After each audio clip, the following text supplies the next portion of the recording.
The island of Martha's Vineyard is known for its stunning scenery and miles of pristine coastline. The town of Oak Bluffs has been a historically important center of African American culture since the 18th century and a long-standing summer haven. Luella Coleman envisioned a family home that would establish a lasting legacy for future generations.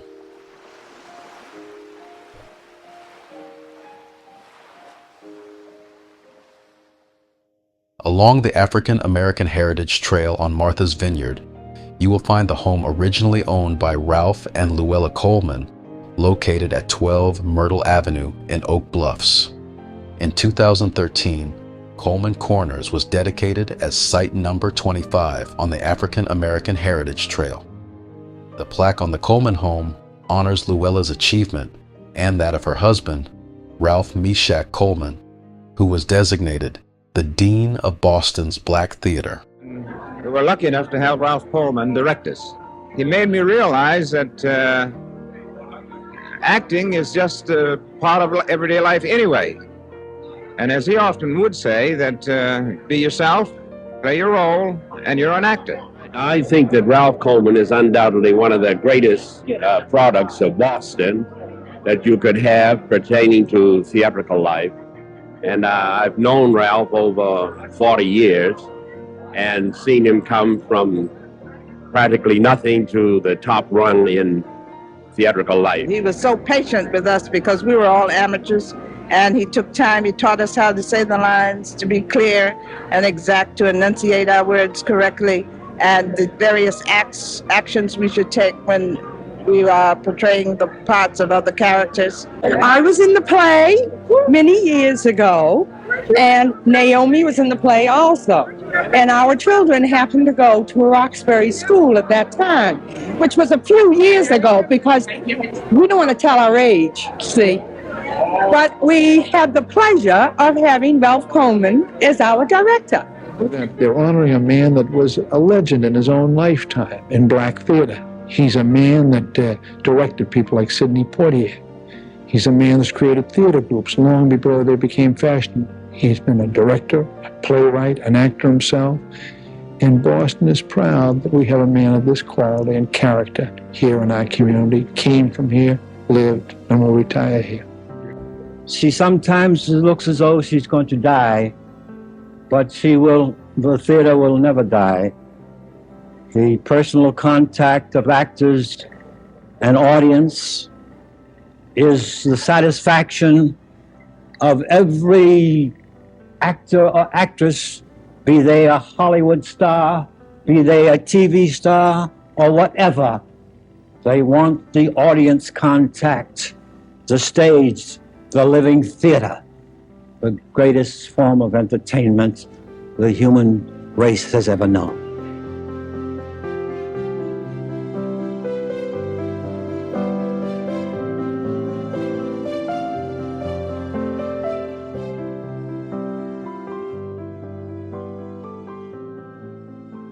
Mom, Grandma, Great-Grandma, Luella, Lala, Granny, and so on and so on. All the same. All the same. All the same. Oh, dear. Yes, sir. It's been all that. And she was all of that and more. Luella Barnett was born in Boston on February 8th, 1896.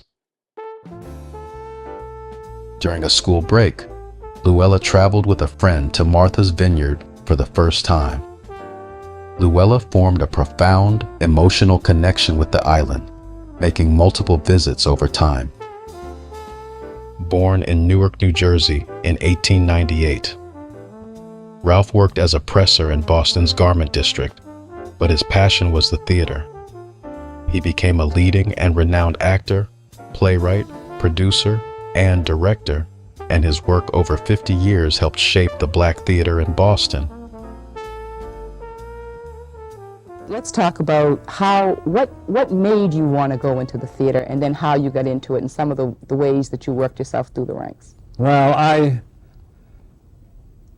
the inspiration for the theater came to me in high school. I had a professor, English professor, who was a Shakespearean nut. And he made us memorize and act segments of practically all of Shakespeare's plays. Although I was the son of a Baptist minister, and the theater is taboo, you know, in the Baptist church, I felt that I could really express myself in the theater, in the beautiful speeches of Shakespeare, the beautiful plays that we did there in high school. And from then on, I think the bug bit me. On October 22nd, 1917, Ralph and Luella tied the knot after meeting at the Harvard-Brown football game in Providence in 1916. In 1927, she returned to Martha's Vineyard to work as a domestic during the summers on the island. This opportunity allowed her to spend summers on the island, and her children were secure and delighted. Watching every penny, she was determined to set up residency on the island.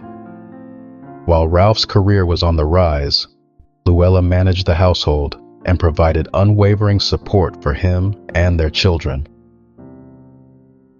As Ralph was making his professional Broadway debut, she and her husband purchased the property and named it Coleman Corners. We call the area Coleman Corners because back in 1944, my grandmother started purchasing lots, and she felt that this was a place where she wanted her children and grandchildren to spend their summers away from the streets of Boston.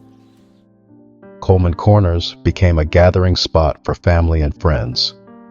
With Luella by his side, they hosted get-togethers and welcomed hopeful actors and actresses, giving Ralph the chance to mentor and direct them in various Boston theater productions. The purchase made Luella's vision of a generational family home on the island a reality, a legacy that remains in the family to this day. Oh, darling, this is wonderful. I've enjoyed every bit of it.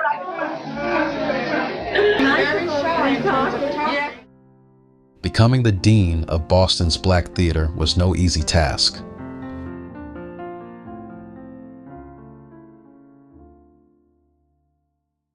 When did you get your first break on stage? My first break on stage was 1920. We did a black pageant at Symphony Hall, and they needed a narrator. There was only one speaking voice. It was for the benefit of Atlanta University. And they combed the city for a man who had a voice that could carry, etc., could speak. There were about 150 in the pageant. It was a tableau thing depicting the progress of the Negro from slavery to that time. And I was chosen as the narrator. That was my first baptism in the theater. And we played Symphony Hall in 1920 and toured mostly all of the New England states, Bridgeport, New Haven, all over.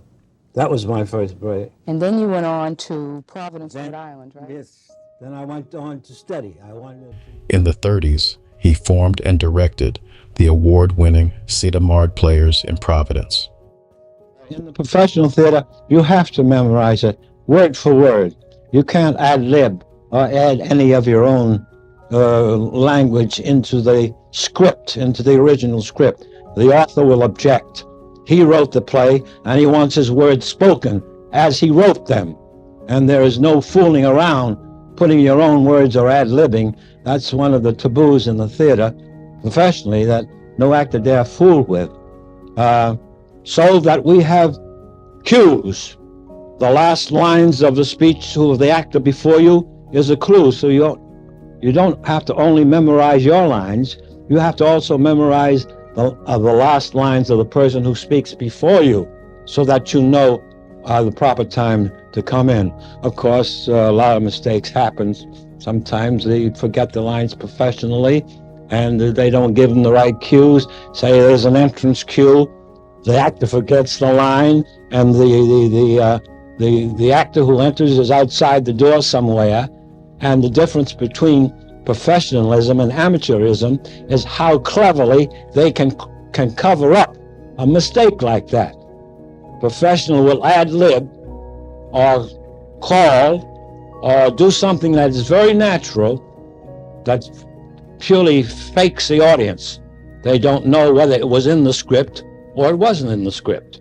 But sometimes with the amateur players, they come to a freeze. They freeze when they make a mistake, and it's obvious to the audience that somebody's forgotten their lines. After having taken your courses at Harvard and Emerson, where did you go from there?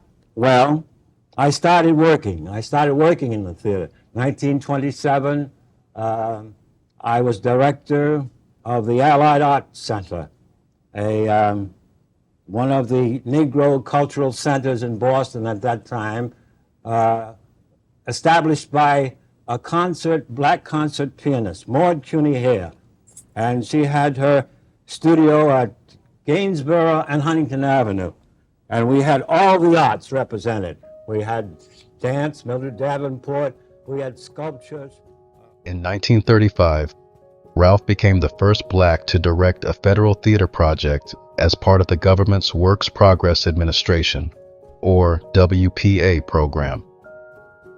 The Federal Theater Project was established in August 1935 during the Great Depression to fund live artistic performances and entertainment programs in the United States. Its goal was to employ as many out-of-work actors, directors, producers, scriptwriters, musicians, and artists as possible. Its secondary mission was entertaining the nation, providing a much-needed escape during these tough times. In its 4-year history, it employed over 12,000 workers across the nation. Carpenters were employed to construct sets.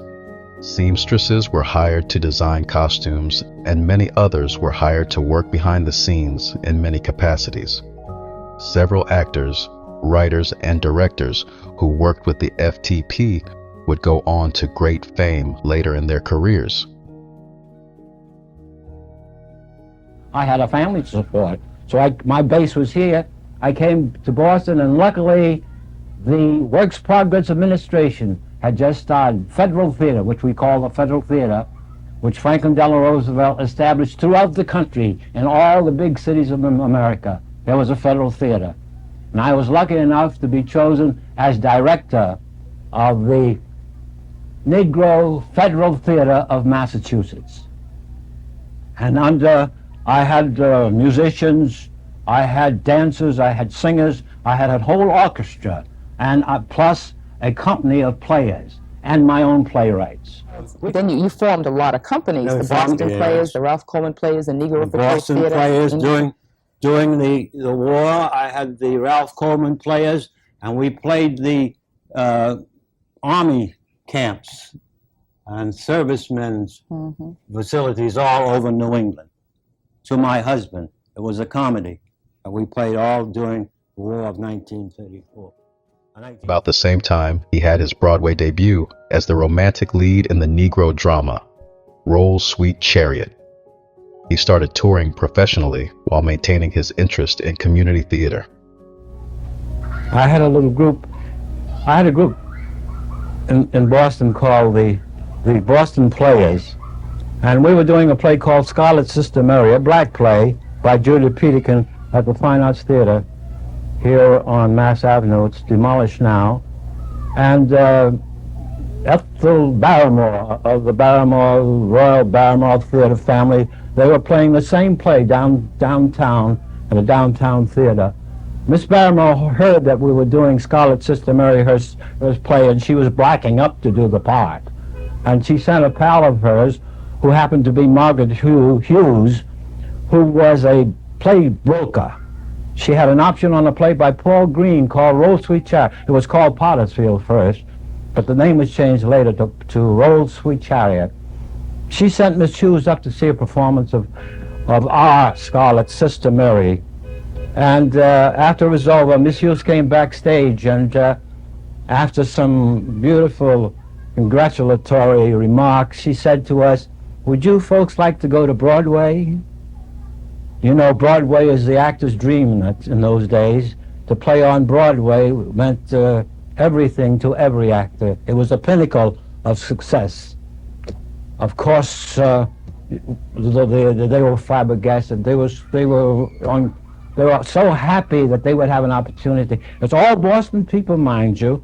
We rehearsed Roll Sweet Chariot here in Boston with original music. It was a symphonic play of Negroes in a small village. On Broadway in 1947, he accepted the role of Eddie in Anna Lucasta, a drama set in the Depression era in Harlem. During the play's 5-year New York run, Mr. Coleman also directed the production and its touring companies, working with many black actors and actresses who later achieved fame, including Sidney Poitier, Ossie Davis and Ruby Dee, Rex Ingram, Fred O'Neill, Earl Hyman, and Frank Silvera. The one I remember hearing the most about is Anna Lucasta. Anna Lucasta? On Broadway. You traveled with that 46 through 50? From 44 to 50. I was one of the first black stage managers on Broadway. And I heard that they were looking for a stage manager to come to New York and take the original company of Anna Lucasta, which was one of the long-run hits on Broadway of black shows, a comedy. It had been running, I guess it did over 1,000 performances. So I went to New York. I went to New York and went in as a stage manager with the idea that I would audition a new cast in New York to take the place of the original cast, which had Hilda Sims, Earl Hyman, Frank Silvera, Ossie Davis, Ruby Dee, Sidney Poitier. All those people were in Anna Lucasta at one time or another. Anna Lucasta, the Chicago company, Sidney Poitier was an understudy. Here he is in a picture taken backstage. Here's Sidney right here in a picture taken backstage after one of the performances. Here's also a great Boston actor, Frank Silvera, who was playing the father. This girl is Cicely Tyson, who was discovered by Warren Coleman, my brother, in New York City. And he wrote a motion picture for her, tried to raise $150,000 to produce it. This is Hilda Sims, who played the first Anna and played it in New York, Chicago, and London.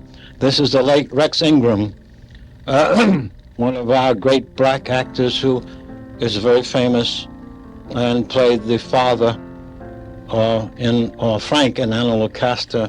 I was stage manager in Chicago for over a year. We played there over 1,000 performances. Ossie Davis and Ruby Dee were married on Anna Lucasta between the matinee and the night performance. Is that really true? That's true. That's really true. They were married on our show between the matinee and night performances. Ossie played the male lead. Ruby played the male lead also. Hilda went to London and stayed there for 3 years with Anna Lucasta. So I had to keep filling in Lucastas. Almost in every town I went, I sought out the black community theaters to see if I could find any talent. I found them in Chicago, in Philadelphia, and Cleveland. We had almost a half a dozen Annas that I had to groom, prepare for the job, and finally take their place on stage. It was a beautiful experience. That must have been the highlight of any career that anyone could possibly have. It certainly was, and a lot of them are still friends. I hear from them. Rosetta. After that tour, Ralf Coleman returned to Boston's theater scene, where he formed the Negro Repertory Company of Boston. He was also active in summer stock companies in Westboro, Provincetown, and Martha's Vineyard. Mr. Coleman was also a drama critic for the Greater Boston Citizen, the Boston Guardian, Boston Chronicle, and the Boston Sun. On October 5, 1975, Ralph received recognition for his accomplishments at the New England Life Hall, where excerpts from his favorite theatrical works were presented. He was surrounded by his family and a host of actors and actresses who had partnered with him throughout his career. Boston Mayor Kevin White presented him with a proclamation declaring October 5, 1975, Ralf Coleman Day, Dean of Boston's Black Theater. This day has been named after Ralph M. Coleman as Ralph M. Coleman Day in the city of Boston, October 5th, 1975, and that's a great tribute a lot of us would like to have, including a mayor. I am on cloud nine, Gretchen. I never expected that I would get this honor while I'm alive. They generally wait until you die and give you your flowers. But this is something fantastic. The greatest thing that has ever happened to me in my life. And I think, oh, it's something wonderful. I'm just walking on air. I don't know how I will get through that affair. I'll have to have a nurse or something. You're an actor, you'll make it. You can act your way right now. But this is hot. This is something that touches my heart. I can't act. I can't act when anything is close to me and as real to me and something that I appreciate so very much. Well, it's a long overdue thing, and too many times people give memorials for people rather than tributes for them. And I think that this afternoon is going to be a really beautiful thing because we're doing excerpts from some of the plays that New England knows you for, having produced, starred in the past. Anna Lucasta we're doing. Weighed in the Balance, written by your late brother, whom I love dearly. Raisin in the Sun, Detective Story. You know, these are plays that you know, your family knows, the community knows.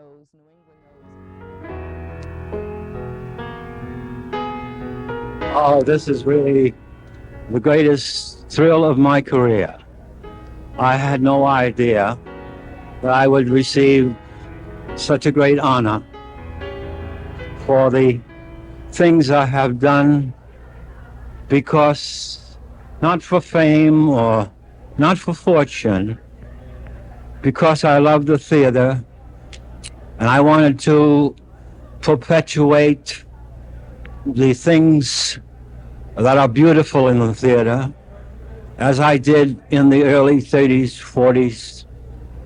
I want the theater to be known. It is the greatest entertainment. It is better than the movies, the TV, the audiences, the applause, the contacts.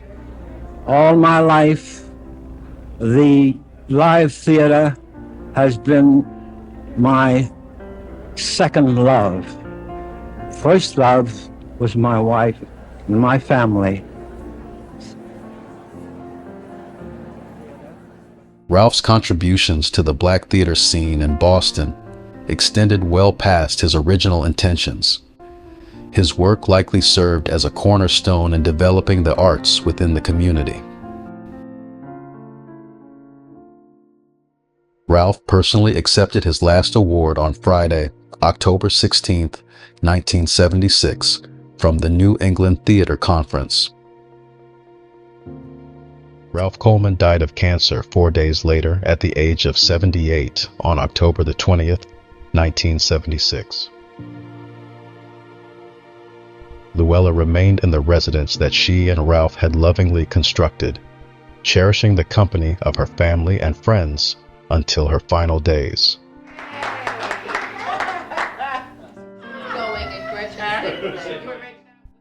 Luella's sunset was on March 16, 1996, a few days after her 100th birthday. Coleman Corners, a symbol of Ralph and Luella's dreams and accomplishments, became a place of warmth and connection. This treasured home has built a legacy that now spans 5 generations, continuing to impact their family and the community. Currently, the original house is owned by Marcia Coleman Joyner, one of Ralph and Luella's granddaughters, and her husband, Hewitt Joyner. The enduring legacy of Ralph and Luella is felt in the lives they touched and the traditions they established, making Coleman Corners a lasting testament to their remarkable journey.